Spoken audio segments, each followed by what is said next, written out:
Welcome to Top 5. My name is Chance Brown. I'm your host for today. Top 5 is a show that was designed to be a place where experts on certain topics can come and share their best practices with the hope that you can take them and easily implement them in a way that impacts you and impacts your real estate business in a positive way. My guest for today is Seth Price. He is the head of product and vice president at Playster and author of one of my favorite easy to apply books that's really, really actionable, which is The Road to Recognition. How you doing, Seth? Great to have you. I'm doing great. Thanks for having me. Awesome. So our topic today is the top 5 ways that you can be found online as a real estate agent. And so I know there's so much pressure with all the different tools and things online to be found and to be everything to everybody. Just in general, before we kind of jump into the 5 tips, what are your thoughts on, picking and choosing your battles, I guess, is the right way to put it. Yeah, I mean, I'd say the biggest thing is this is not the time to turtle. And what I mean by turtle, this is not the time to be quiet and not communicate with your customers. Once you take care of your family, that's first and foremost health and safety, it's really about showing empathy to your community and your audience base and being available. And if you take that mindset, which is, hey, people are trapped in their homes or trapped in ways where they can't normally communicate or socialize, they need the connectors. They need you to help them, one, just have someone to talk to, 2, have a perspective on the world, and 3, just have some thread in their community that's sort of broken right now.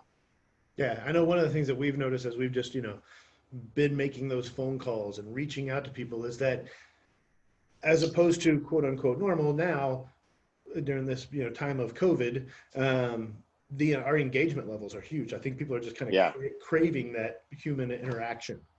Yeah, definitely. So when I think about the 5 things, I think the overarching sort of theme of it is don't be secretive. I mean, this is not new, but don't hide. So the first place that I would start is you need a home base or a hub. Every business creates a hub. If you think of, CB Realtors, you guys have spent a lot of time creating content and creating a website that once you reach out, there's a destination for someone to see, have social proof, all of those pieces. So you need a hub. You need some place that you control. Secondly, you need to communicate via email. Email still works. And in fact, it works better than ever. It's low cost. You don't have to spend anything to do it. You can be very personal with it. Thirdly, pick up the phone.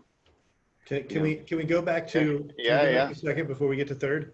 So when you're talking email, let's talk about what are some of the things that we're doing on email, because there's I'm going to send you this newsletter, or I'm going to kind of take more of the Dan Stewart and Happy Grasshopper route and kind of do this off topic but still designed to create engagement. What are the things that you see that work best when it comes to I'm going to try to engage somebody in a conversation via email? So I think there are 2 lenses that you want to think about. One is, does someone need your service? And so if they need your service, they don't need the sort of story of your life, what you're going through. They need action-oriented emails. So that's one group of customers, folks that are actively either looking to buy or looking to sell, browsing on your site for properties. They're in market. The rest are nurturing an audience. And so if you separate those 2 things, the ones that are looking for action, you need to respond to them with information that helps them along their journey. So whether that's curated listings that you found, whether it's info about the market, info from the governor about what's available to do for open houses, those types of things. Right. The nurturing is different and you can add your special spin to that. It could be just I've seen this done very successfully where people are, I don't want to call it a town hall, but they're sharing their thoughts on the world, what their life is like day to day. I mean, that's really interesting in your community. what it's like. Are the farmers markets open? When you go there, are you experiencing fear? Is it easy? If you went out to dinner, like what was that like in this new world? I think being real and being honest about your experiences tap something in your audience that they can then relate to. So two different audiences, those that need help with a service and those that you're nurturing. All And I right. would treat them differently. So question on when we're sending stuff out, Yeah. there seems to be an argument somewhat on content really matters or just the fact that you're doing something really matters. What's your Okay. take on how much do you have to put in? Because like I want really great content. I want it to Yep. be of value. Like to give an example, I know when we're little, the first thing we're taught when we go out into public settings is we don't talk about politics, we don't talk about religion. Personally, I think realtors miss the boat when they don't talk politics with their clients because Yeah. nobody does more for private property owners than the realtors to protect them politically. And you don't have Yeah. to get, I do or don't like this politician, but we do a lot. And I think that from a content standpoint, that's engaging no matter what side of the aisle you fall on. And it's Yeah. something we ought to be talking about. So how So, much do you value content versus value activity?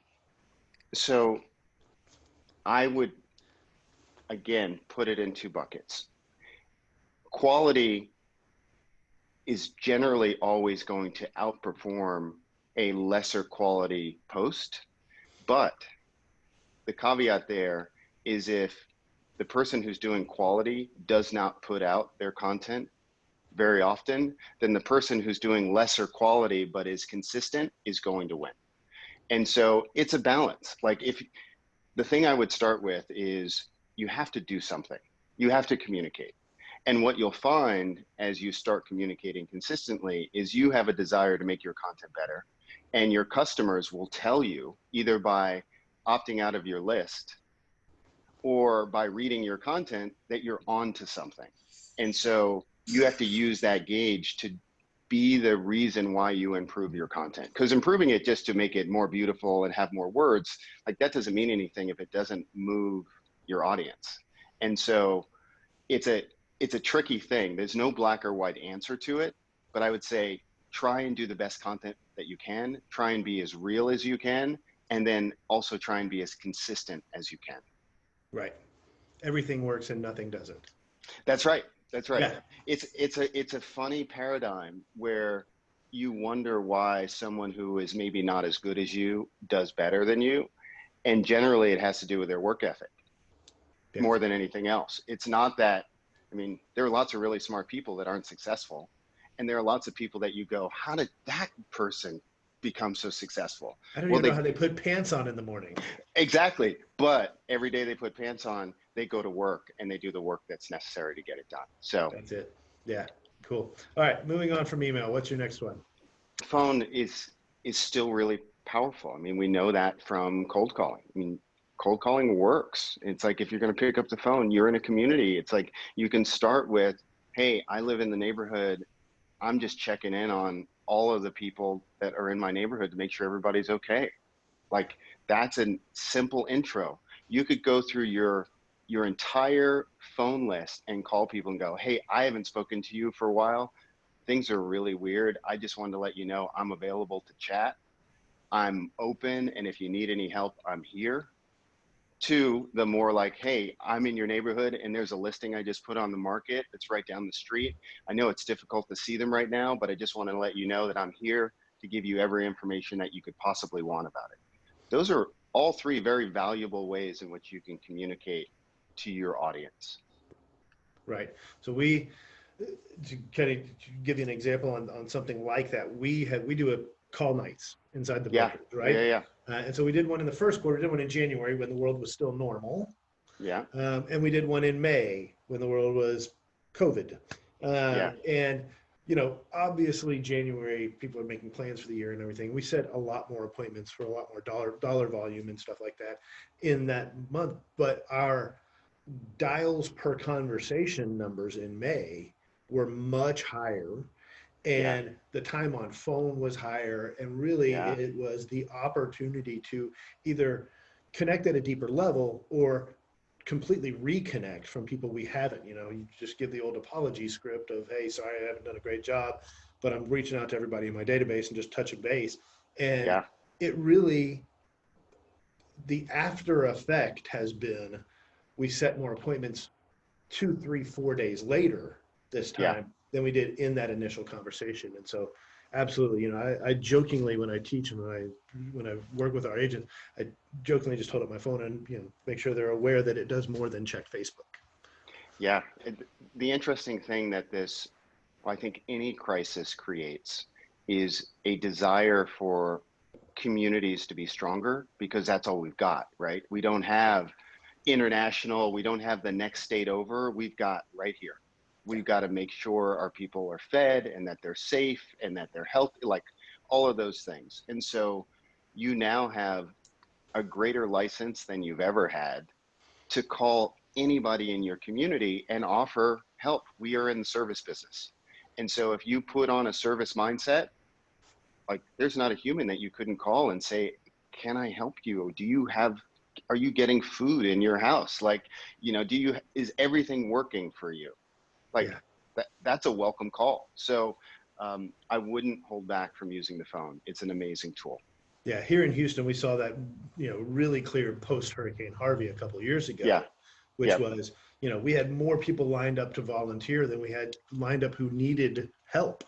Yeah. And so Yeah. you see that sense of community, and it's just that want to be part of something, that belonging, that people crave during times like this. So, Yeah, yeah, absolutely. definitely. The fourth thing that I would say is what you asked about the content, and we were talking about email.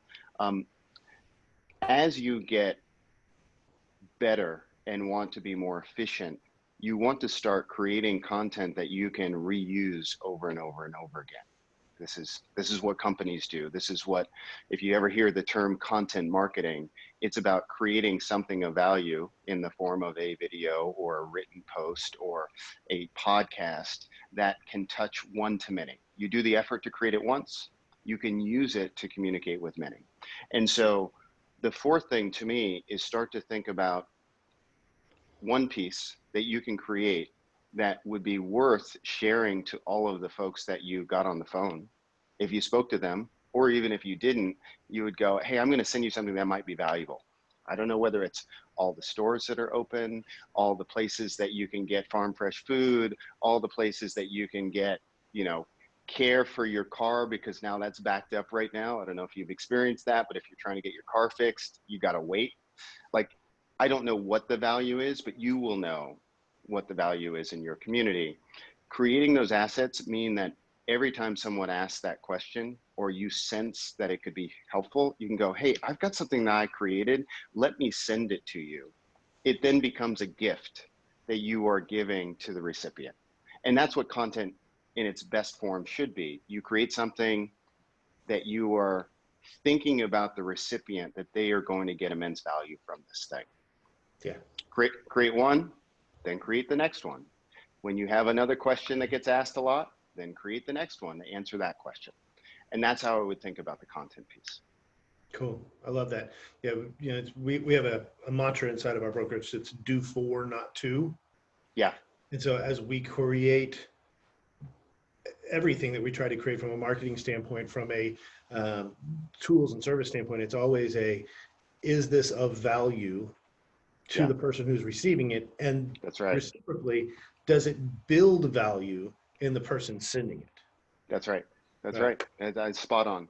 The last one is different, and it's not necessarily um, a tactic, but this is advice that I give founders a lot, and I give other people who are either starting businesses or in businesses and running teams, is that carve out time every day to take care of yourself, because it's very difficult to be a leader when you are falling apart. And so the thing that, it could be just 5 minutes. It could be locking yourself in the closet so your kids can't find you. It could, it could be just going for a walk or walking the dog or taking a bath or any of those things that give you a moment of peace. It will allow you, when you come back to do the work that you need to do, to be fresh. And that freshness is so important because then you can think of new ideas. You can respond to the changes in our world, which is it's changing every hour. You need to be your best self so you can deliver your best self. So that would be tip number 5. Awesome. Yeah, you just can't underestimate that enough. I mean, people aren't taking care of themselves both physically and mentally. And I think that Yeah. as often as real estate agents get busy and they get, really down into the minutia of, I've got to deliver this check, or I've got to get this inspection, or this thing signed, or that thing. And it's so easy to get caught up in that we don't really do a very good job of stepping away Yeah. and re-examining things at a 30,000 foot level, or just taking, everybody wants to get into real estate because of the flexibility and everything. Yeah. Do that. Go see a movie in the middle of the afternoon by yourself if you need to, just to reset and, get out of the house and get out of your Do own whatever way you sometimes. have to do. All right, so that wraps it up for today. I want to thank our guest, Seth Price, head of product at Playster, for sharing his tips on how to be found online. Great stuff. I want to thank you for taking the time out of your day, being committed to improving your business, and coming and watching the Top 5 show. We will see you next time. Have a great one.